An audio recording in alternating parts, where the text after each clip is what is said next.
Good morning or afternoon. It's Wednesday, the 5th of August, and let's look at our learning intention today, solving multiplication problems using arrays. Can you say arrays?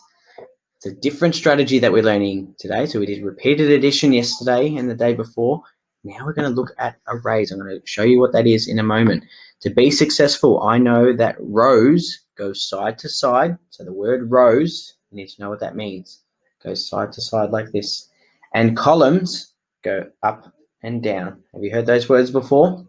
Rows side to side and columns go up and down. I'll tell you why we need to know that soon. Also, to be successful, I can add the same number over and over to get my answer, just like what we've been doing last week and the start of this week. So you're probably thinking, what is an array? Let's have a look. An array is when pictures or objects are put into columns and rows. It's called an array. So it looks like this. There's a picture here of planets. There's some planets that have been put into columns. So there's columns and rows, and they've been put nice and neatly. They help us to count things. So we'll count objects easier. Right, so see how they're nicely in order underneath each other and next to each other? Well, this array has how many rows? Well, rows go side to side.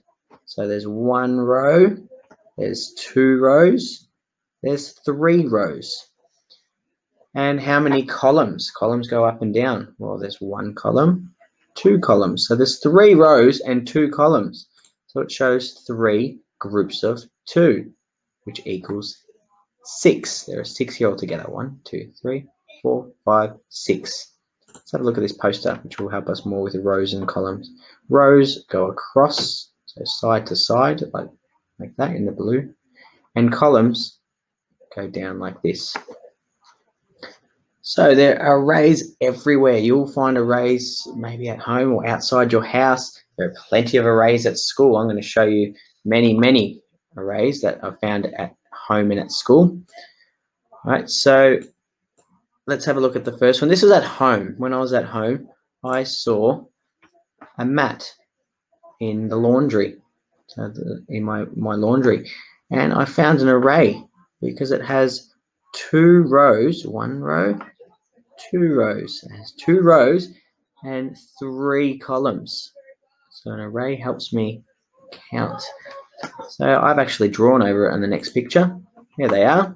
There's two rows, one row, two rows, and there are three columns. One column, two columns, three columns. So my multiplication equation is 2 groups of 3 equals 6, because there's 6 there altogether, 6 squares altogether. That was the first array that I found. I kept looking around my house, and you know how much I love my football. This was the flag that I made. I made this flag. It's a Hawthorn flag for the football, and it's an array.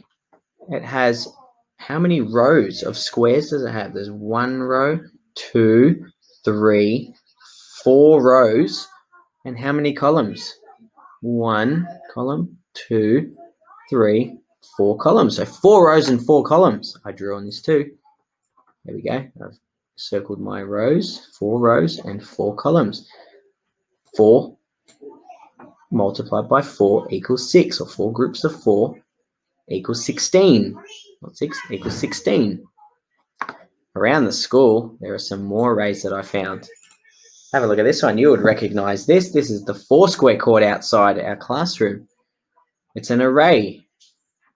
It has 2 rows and 2 columns. So 2 times 2, or 2 groups of 2, equals 4. So there are 4 squares altogether. What about on the playground? Found an array here too. 1 row, 2 rows, 3 rows. And how many columns? 1, 2, 3. I drew over this one. 3 rows and 3 columns. So 3 groups of 3 equals 9. There are 9 there altogether. 3, 6, 9. An array helps us to count objects. So here are a couple more arrays that I found around the school. I went to the chicken house. Say hello to the chickens. They were eating their watermelon when I went there. I took a photo of their house because there's an array here. Count the squares. 1, 2, 3, 4, 5, 6, 7, 8. So there are 2 rows of 4 and 4 columns of 2. So 2 groups of 4 equals 8. There are 8 squares altogether. What about this one? The chessboard outside. It's outside module C. They usually got the chess pieces on them, but there's actually 8 rows and 8 columns. This is a very big one. If we counted them all, we get 64. So your task today is search for arrays around your house. Now, if you're not at home, you could do it around the classroom or around the school if there is a teacher coming with you. And if you can, take a photo and post it.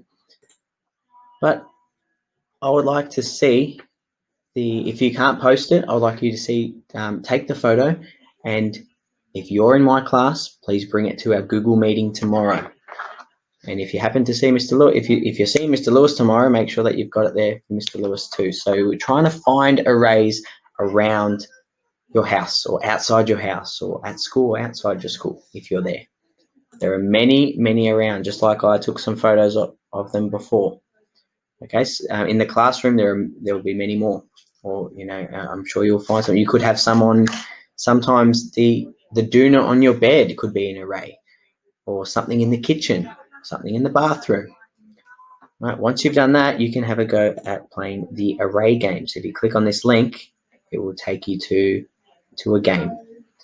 Right, and then tomorrow we're going to do some more work on arrays to help us solve multiplication.